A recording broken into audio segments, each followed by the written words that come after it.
missionary owo yali owokusatu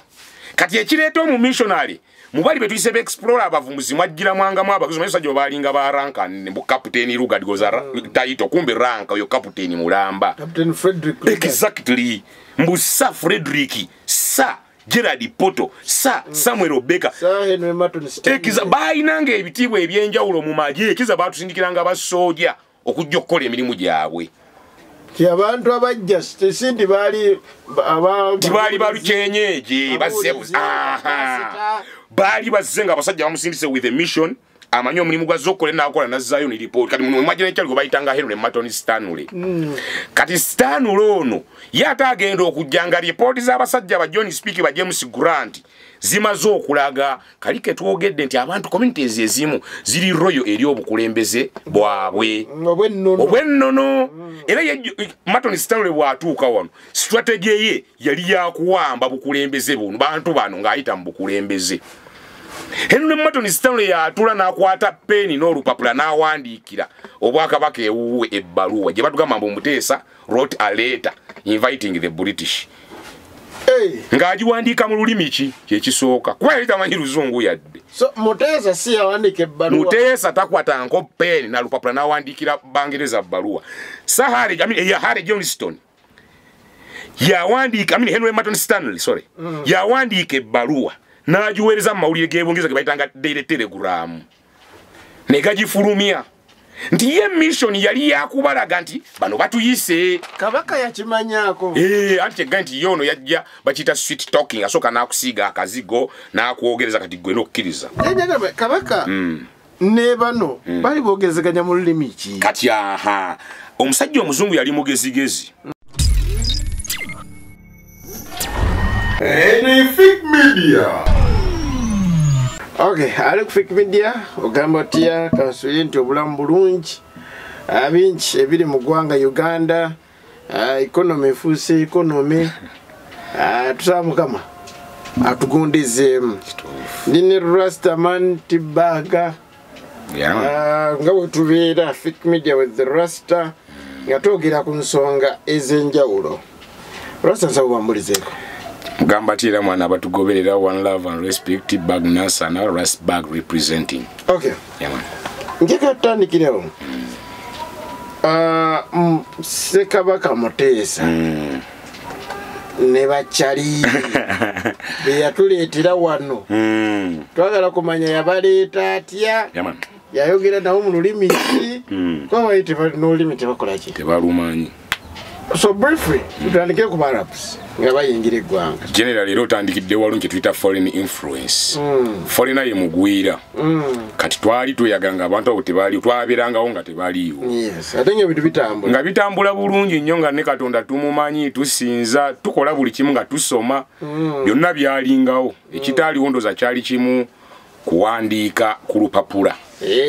Ne bisigadde nga n'omuganda asobola oyiga Olunyankole asobola oyiga Olusoga kwega ne intermarriages zalingamu muffe.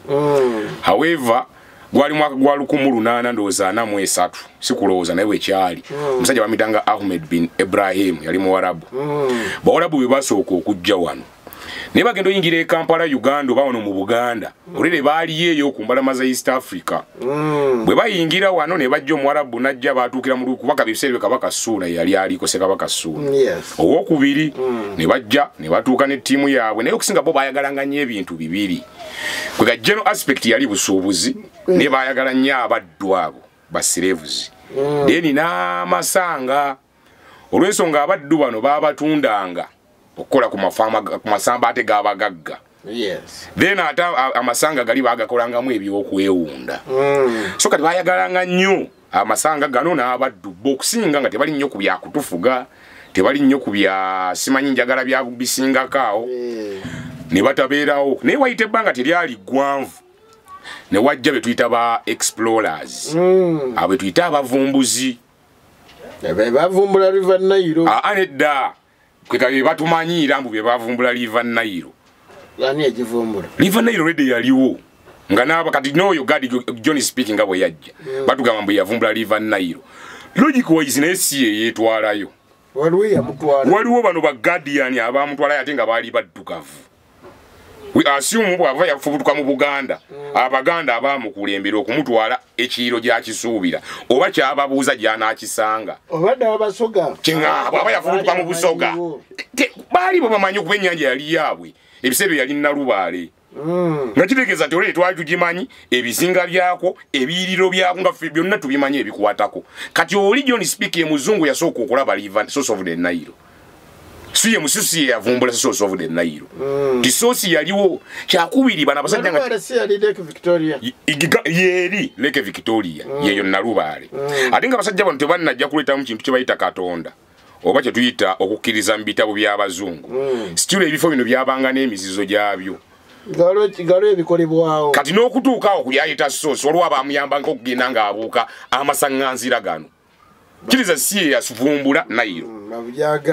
exactly n'aba bafaanagana nti waliwo abantu abaali bagimanyi ye muzungu yasooka okulaba ensibuko ya Kiyira so ye muzungu yasooka ni abantu gabaali balaba dda era ne mu P5 bakibuuza who was the first European to see the source of the Nile Mr. Museveni yakikyusa John Speak who was the first European which European discovered the source of the Nile and who discovered the source of the Nile because it was already there nebire byokwangala osangulawo history waffe najja musemanya tutumye Victoria n'abakyala waffe Albert kabaka waffe George kabaka waffe leke Albert leke George leke Edward Makshoni Falls yali Lord Makshoni yali musajja era mukozi waabwe Queen Elizabeth National Park very good yali weewaabwe nti bo bajja nga balina te system ndala ng'ojjeko tweba Arabs abajja okusuubula bo bano bajja kwegaba kiyita pave way for colonialism bali bazze kuba mpenda za abafuzi bali abanaasembayo ngera bitugenda olaba kitandika tutya era emirimu egyaba tekusinga gyali esatu ekisooka okumanya ebifo ebyenjawulo kyetuyita geographical location ti wano waliwo omugga wano waliwo ennyanja wano waliwo ekkubo wano waliwo game park okumanya ebintu bwebityo ekyokubiri kwali kusoma ku mbeera z'abantu ab'ebifo ebyo gye baali bazze betugamba tugeze Abaganda Abakiga Abasoga nti community zino zeeyisa zitya era nga yasobola okumanya nti Abaganda bano they are good at their kabaka kasabakiriza mukabitiza bono kwata kabaka waabwe live I mean is in positive bono limba kabaka waabwe na kwagala olwo bafuze nga kabaka ze ngaba amukiriza kyetwayita indirect rule ekyo omungeza namanya nti bano bolimba kabaka waabwe n'omuleetere endabirwamu ne yeeraba n'omuwaayo kasente n'omulimba kino so meaning that bano bajja ne strategy yaabwe bateme empenda zaabwe okuggusa mission yaabwe kuba mission yaabwe yali yakuwamba matwale ga muddugavu kati explore bajja ne batandika okukola omulimu yali tutesatesa tutya tufuze tutya mu be explorer mwe majja n'omusajja gwe bayita kuba aba explorer basooka yali John Speak ne kyali bamitanga James Grant be basooka okuyingira mu Buganda by that time ndoza ne bawekerwa Samuel Obeka ate yafubutukeyo waggulu bano bwe tuyita explorer mbwa abavumbuzi ne tugambye bayina mission kuku ye yajjaddi Albert Cook era zezo process kati ate ye Albert Cook ajira mu bana abokusatu bwe tuyita missionaries ye yajira mu eyo kali mu explorer kwa byabali bana kwaliko aba Arabs kwaliko ba explorer bano betuliko ba missionaries ne be tuyita ba administrator aba abatufuga oluvannyuma baliwo abayindo tusoma ko basatu ne baali bana ate ng'omu ye teyabiriimu nnyo Omwarabu ye yajja kusuubula bibye ne bana abasatu bajjira mu strategic positioning bajjanga bayina mission ze baggusa kyekiringa okubuuza who is a missionary bwe man who spreads my word of God ekyo kirimba word of God bagita gospel man who spreads gospel is a gospelist the word of God ne missionary is a man with a mission so kati bayina mission yaabwe eyo Onesoka najja exploring n'amanya wano wafaanagana wate wano watambula batya bakkiririza mukinga bwe tugenda nti basooka okumanya ebifo bino biyimiridde bita geographical location n'embeera z'abantu awo nti bakkiririza mu kyo nakkiriza mu kabaka we bano bapangulu kufuba nti baagala mmanya yonsonga lwaki bwe yajja yamanya engeri gyakwata Omuganda gyakwata Omunyolo Omukalamujja yamanya buli omu bwamukwa lwansonga yali amaze okufuna lipooti ya buli ffe betuyise be-explorer abavumbuzi kati wajja omumissionary yali owookusatu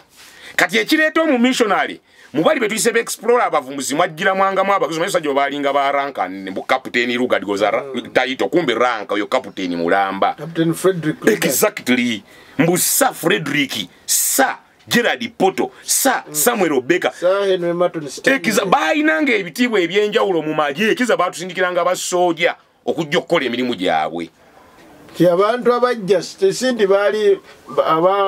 balukenyeje bazze bali bazzenga abasajja bamusindise with a mission amanyo mulimu gwa zokole nakola nazayo ni report kati mu imagine cyali bayitanga Henry Martin Stanley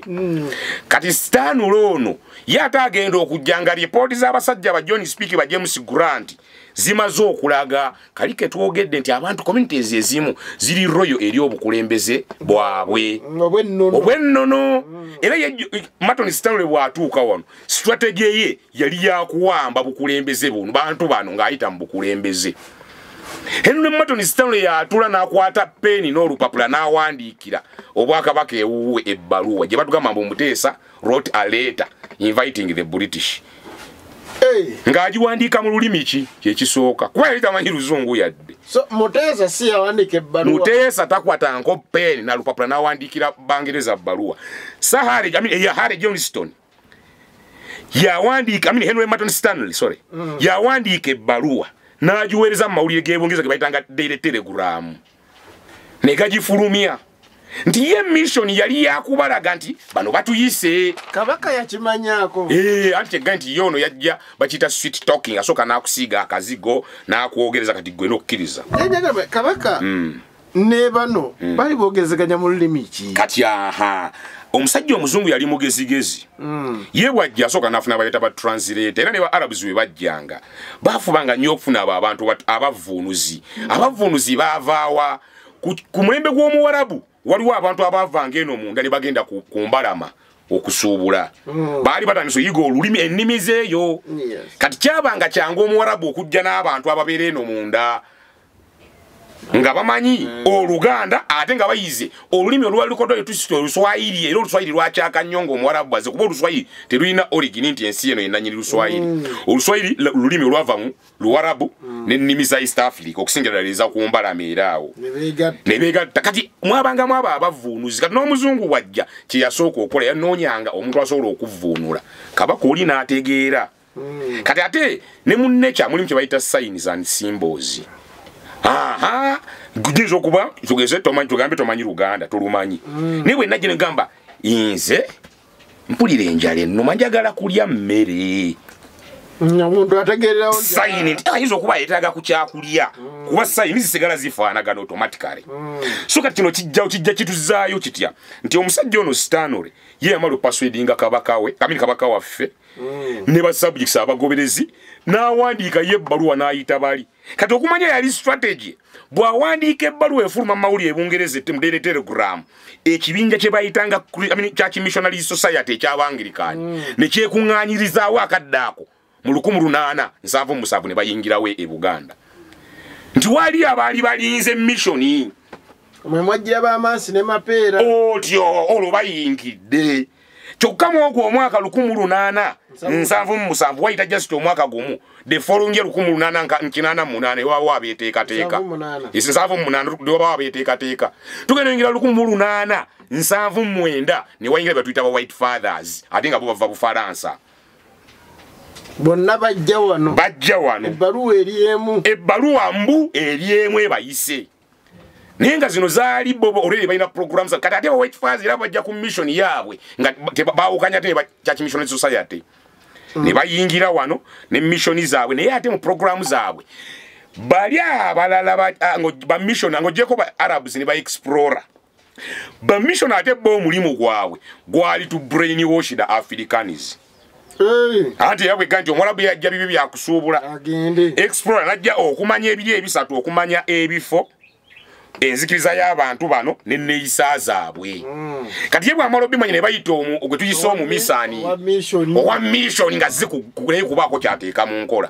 era yajjanga amanyi wawengenda ozimba kyaki wawengenda okubuuliryanga ngenda kutuukira mu Bwakabaka ki ntuukirawa era nga bwe nti mission ye yali yakwoza bwongo bwa mufirika delusion oba brainwashing the brain kati brainwashing agikola atya najja kugamba Katonda yagamba bwe kuba oli kuno oteekangawo eddala n'enjoza n'agamba oyo kennyini nti gwe ne ky'osinza tekiriyo gy'ankola Katonda owa ddala n'akujja kunzikirizayo n'akujja eyiye kye tuyise brainwash jjukira ebintu bino ebyenzikiriza ebeera mindset omukakukyusa entegeera asobola okukkiriza kyobadde tokkiriza nokkiriza lwampaka ate nga talwanye naawe. So kati kino yembeera mu ekyajjira nti omumisi niye yajja tuwoza bwongo n'atandika okukusomesa ekikye. Olina kukola bwoti, olina kukola kino, n'aleeta n'ensoma eyiye n'atujja ku kino kye twayogedde nti edda ensoma yaliwo nga talinaba nakujja. Kuba buli maka gaalina kye gasoma, buli community yalina kyesoma, buli muntu yalinanga omulimu oba kyosoma. Okusinga nga tusoma kye bayita skills bukugu na bitone. Naye ono bwajja n'atukyusa n'aleeta ebyo nga tugambye nti yali alina kwoza bwongo. Bw'amala otwoza obwongo n'akakasa nti katuteredde mu sowaani n'alyoka ayita owookuna. Owookuna gwe twayise administrator abamu gwe tuyita colonialist. ono agenda okumaliriza omulimu 1893 ng'ayingirawo Gerald Poto. Naye yali Sir Gerald Poto. Najjaga who declared Uganda British Protectorate. Abandi batuka Sir Gerald Poto. Gerald Poto yamala olambula n'asimba n'ebbendera ya Bungereza okulangira amatwale geeri. Walinga n'omusajja omulala bamitanga Lord Rosebery ye yalangira. Gerald Poto amala okukola lipooti agikuwasa Lord n'alangira since today onwards Uganda is a British Protectorate. However, administrator batuluma. Aho bazi bayingiridde nabatandise tufunza batufunziriza ddala. Ne feze ezo ziraba gye bava. Ajjanga muvumbuzi, najjanga omubuulizi w'enjiri, kati najjanga omulumi ku mpaka. Era mu yo system ng'ojje mwe mwajjira kyali gwe bayitanga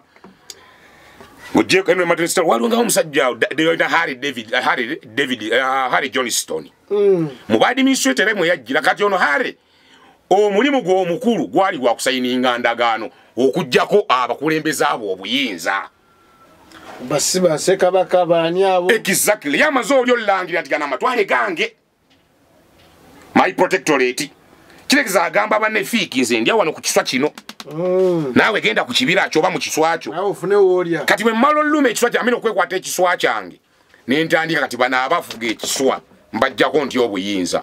Ne tuyingira ku ndagaano. Lwaki yaleeta ndagaano teyaleeta amaanyi naddala mbifo ebimu. Ketugambye nti omumisani yali amaze omu-explorer yali amaze okumulaga. Nti ebitundu ebimu bya bwongo. N'amanya kati omugezigezi omuganda omuleetera ndagaano. Namuga tusayininga endagaano ey'olukumi yavaako byonna ebitubonyabonya paka nakati. Kabaka ne bamuggyako, abakulembeze ne babaggyako obuyinza, ettaka ne balimuggyako, ne bamuggyako obuyinza bw'amagye, ne bamuggyako obuyinza bw'ekiramuzi, kitegeeza ne bamutwalako ensi ye. Era ne bateekawo etteeka erigamba mbu omukulembeze w'ennono anaalipootinganga eri omukiise wa Queen oba owa Kabaka ow'e Bungereza. Bali mu ggwanga lyaffe. Mu ggwanga lyaffe olwo bakwambudde eky'obwakabaka gw'abadde kabaka. N'osigala okubeera omukulembeze ow'ennono.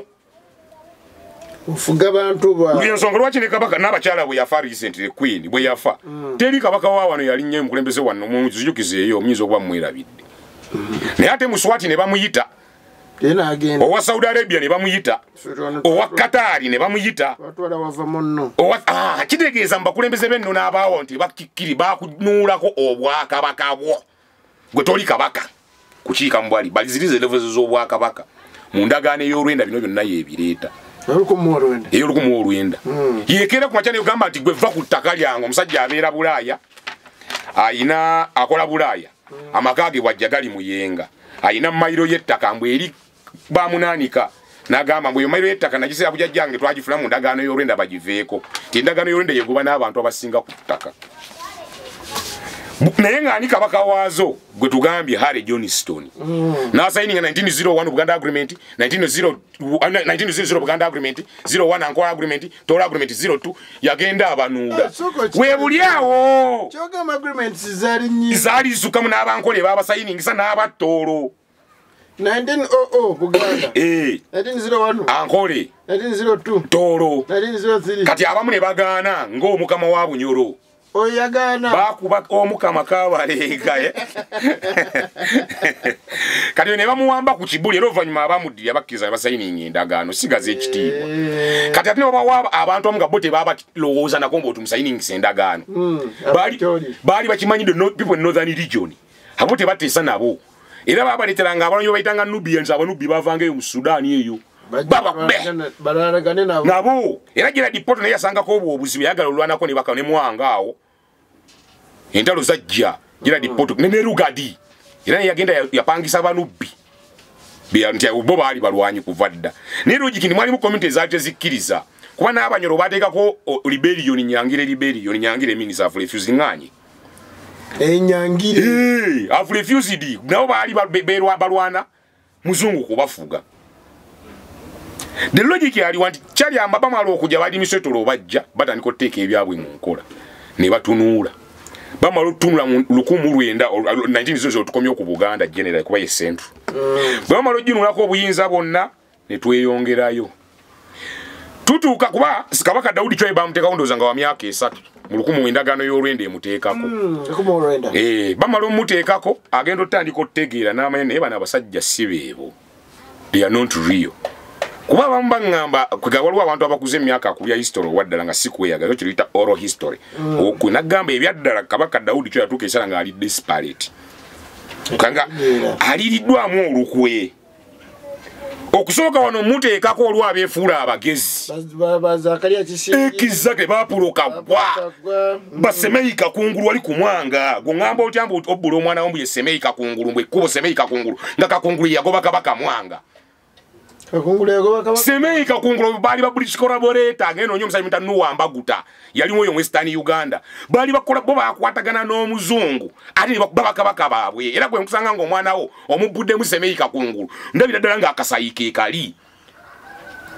Apollo Kagwa yabikola nyuma ne batunda ensi nze sobola kugamba nti eriko walita sa Apollo Kagwa road sikirizo ya Apollo Kagwa be baali amu ensi za ffenkwe ne begabira amataka ne bagabe ensi aba basajja abo mugwanya Zakaria Kisingiri bonna ka group kali awo kati nze wadde sali okuni naye you can reason this ne ngamba bwowe semeyika kungulu kuba abazungu bamusuubiza binyi nayagala okwefulako simanyi Kabaka w'embaale yom kwazinga ettaka mu Mbaale individually family yakakune yagifuna yetya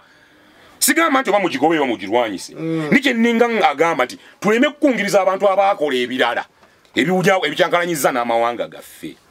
bano bali bakollaborate ne bakwatagana n'omuzungu n'azoganya era Daudi Chwa agenda otandika okukona akimanyi nti bano abasajja ensi yange bagitunda dda nga takyazolana bizza mabega era kigambiwa ye yagambako ne mutandika olwo n'ekiraamo kya Daudi Chwa kwe bagiba ekiraamo kya Chwa ng'afuwateringa namugamba ensonga za mutaba kwegamba yali alaamira mwana we kulolwa kwe Kabaka bw'alaama alaamira kwegamba addako n'alidda kwe ekiraamo ky'Obwakabaka kitambulira mu musaayi tekikoma kwe buli Kabaka addako kimukwatako era waddemba okugjamu ebyo by'alina okukozesa siga kyali kya jjajja tekinda tata waffe yagamba ki ye olw'okuba nti abeera mu musaayi gwe gumu so kati Daudi Chwa ebimu yabikoonako galinga bwaga abantu bano timwana ensi yaffe egenze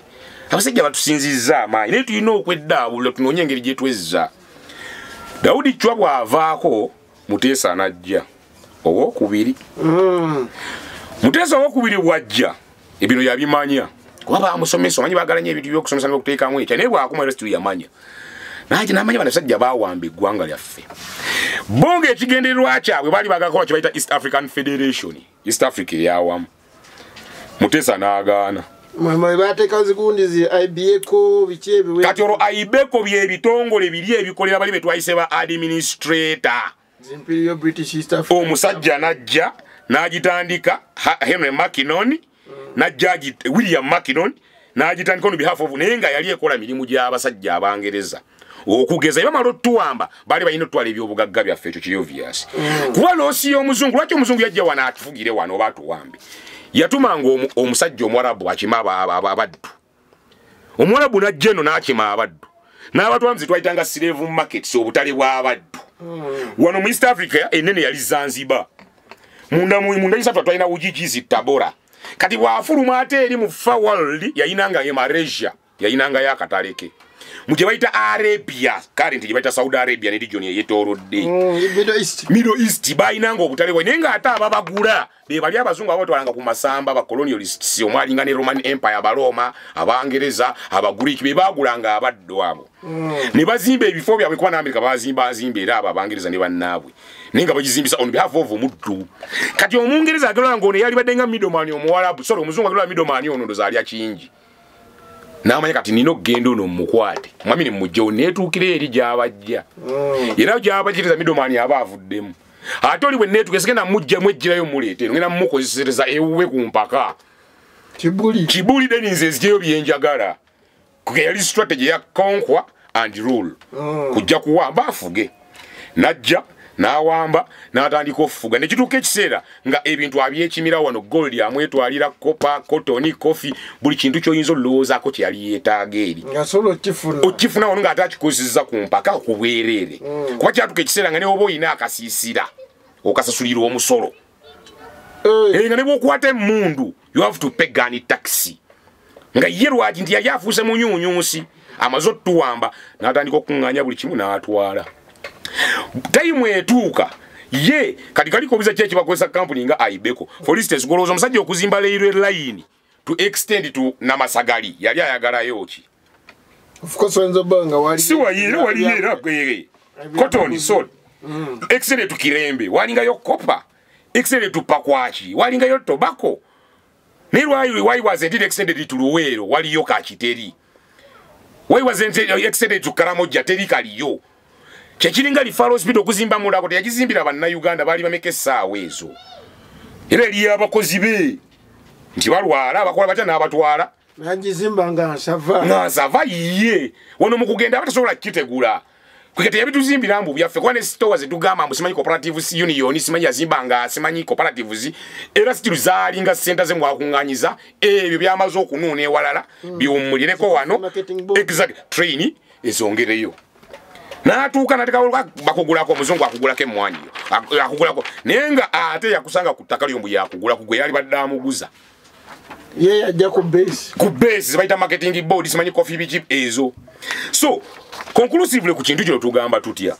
nti omuzungu bw'amala otuwamba n'atutwana ayagala atugatta omugeto Mr African Federation fena atufugire wamu abantu abamu baagaananga Muteesa naganze sibiriimu bakuba Muteesa paka Bungereza 1953 paka 5 ng'ali eyo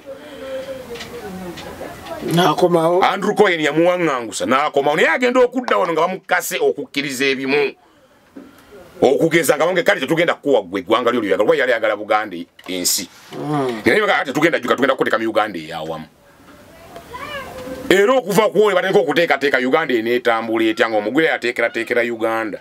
entambula yayo na buli kimu bagenda okuva tusanyirize na mirembe agreement Muteesa bamwesonyiye tugenze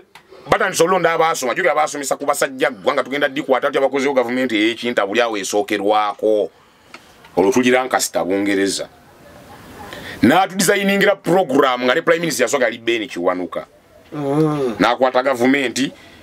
ne bakola alliance tugenda mu independence tugenda ova mu independence nga president ye Muteesa vice president ate yo Obote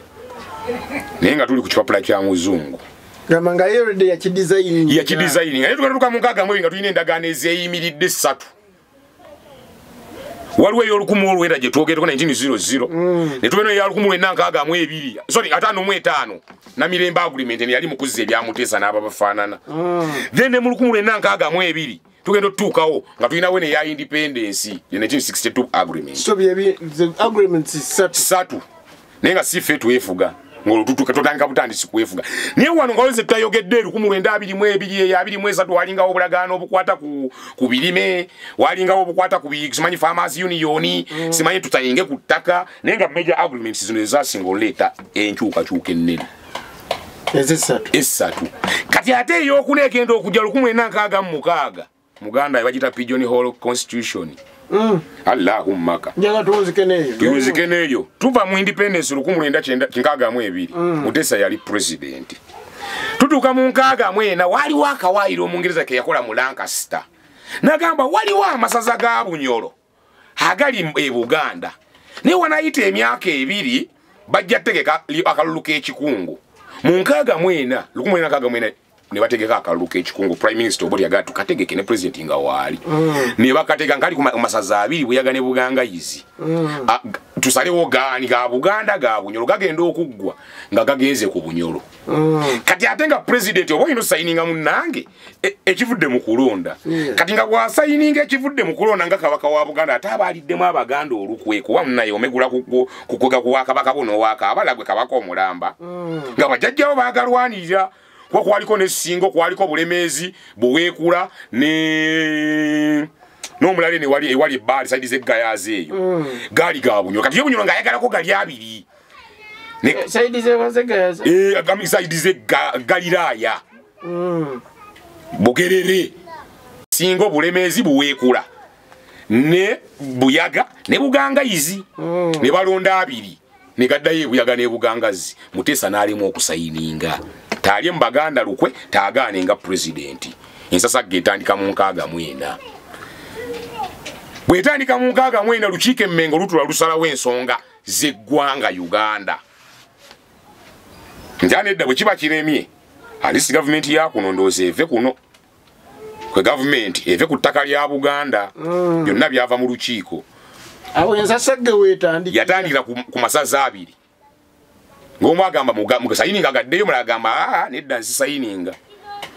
kati era Kabaka Muteesa amutoldi yayagala n'okugenda okugalambula ku mpaka nno akalulu kawedde abo ne beekalakaasa emmotoka bagiba n'ennyanja kubayo abantu nga 7-8 amasasi abo ne basooka bagitegera yali pulezidenti ozanyira ku Fountain of Honor ensasagge n'etandika embeera n'etabuka okkakkana nga kizzeeyo waggulu mu bakulembeze ababiri prime minister ne president tugenda otuuka tugenda ova mu 60 okubeera mu mwaka gwa 64 nga nsasagge njereere okkakkana nga prime minister Obote sazeewo we have to deal with this man adiringe ne Muteesa tugenda nyina 66 ng'amaze osiba enkyonga yatuma Meja Amini ata ajire olugendo olwo njagala tulunyumyeko Amini we yayingirawo n'okulumba olubiri nzikiriza tukome wano andaba mutukize tukome wano kwa kati ate bino byetuzzeemu biyamba n'omuyizi P5 P6 P7 history secondary omuzadde bw'otuula n'omwana aleeta sobola okubeera nga olifuna katukome wano bwe tukomawo tutandike ku Amini Obote amusindise okulumba olubiri luno era ng'olugendo lwaffe lutambula paka we tuli wano ku nsonga za Buganda gye zaava eri ng'Omuwarabu azze ojja kunnyonnyoka lwaki essaawa zino tulina ebizibu bye tulina kati mu Buganda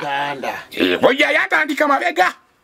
nga bwe tugenda nti Omuwarabu yajja n'akola ne tujja paka we tuli wano nga Amini agenda okulumba tunaagenda okuggusa nga tuteekedde lwaki essaawa zino tuli wetu tiramu tujja mmanyo w'okunenya n'ow'okusonyiwa omugama akunkumi Amini bali ne Tamale Henry mbere bulungi mweraba